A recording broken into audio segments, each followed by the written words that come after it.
አሰላሙ አለይኩም ወራህመቱላሂ ወበረካቱ።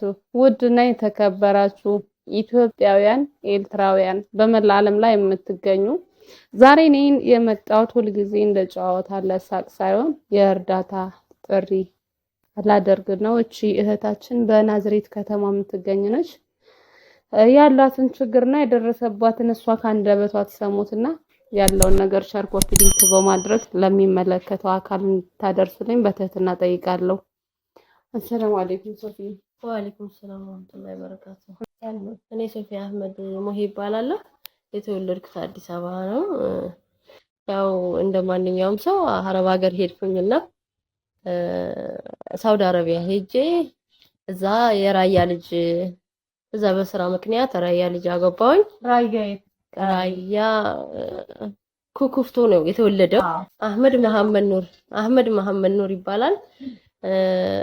እና በዚህ ሰዓት የት ነው ያለው? አሁን እሱ ፍርደኛ ነው፣ እስር ቤት ነው ያለው። ሳውዲ አረቢያ ውስጥ እስር ቤት ነው ያለው።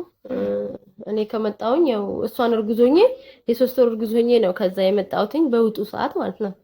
በዛ ሰዓት በቃ እኔ መጥቼ እሱ እያገዘኝ የሆነ ነገር አድርገን እንኖራለን ብዬ ነበረ። ወዲያውኑ እኔ በመጣሁኝ በአራት ወር ውስጥ እሱ እስር ቤት ገባ። እኔም በቃ ህይወት እንትን አለኝ። ግማሽ ወደ ስራ ሞክሬ ነበር፣ የተለያዩ ነገሮችን ሞክሬ ነበር። ሁለት ልጆች ናቸው። አንደኛው 8 አመቱ ነው፣ እሷ ደግሞ ትንሽ ያ እና ማን ነበር ልጅሽ ስሙ? አዩብ አህመድ። አዩቤና እና ያሰብኩት ነገር ምንም ነገር ሊሳካልኝ አልቻለም። ስራውም እንደማስበው አይሆንም። ብዙ ነገሮችን እንትን አልኩኝ።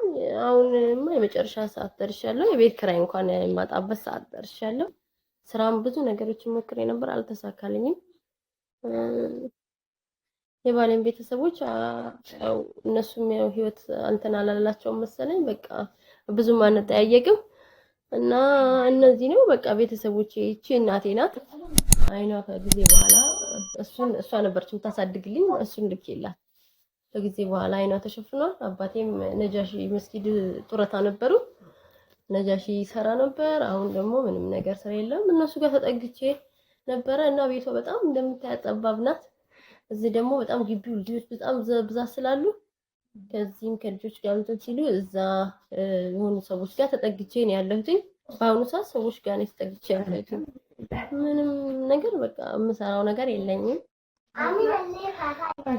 ዞሮ በአማርኛ ለምትሰሙ አማርኛ ተናግራለች፣ እንዲሁም አረብኛ ለምትናገሩ ተኸበርኩም ተመልኸትና ኢትዮጵያውያን ኤርትራውያን በጎ ብጽቡቅ ስራሕ ድትፍለጡ ኣሕዋትና እዛ ሓፍትና ሃምዲ ትርእይዋ እነ ክልተ ቆልዕያ ኣቦኣይና ብጣዕሚ ደካማታት ኣብ ፀብብ ዓዲ ድነብሩ ምንም ነገር ደይብሎም ድልሓስ ደቆርጦም ኣብ ከቢድ ፀገም ያድና በዓል ዓዳ ሰብኣያ ኣብ ስዑድ ዓረብያ ጅዳ ሽሚስ እስር ቤት ብፍርዲ ይድግነይ ፍርደኛ እዩ።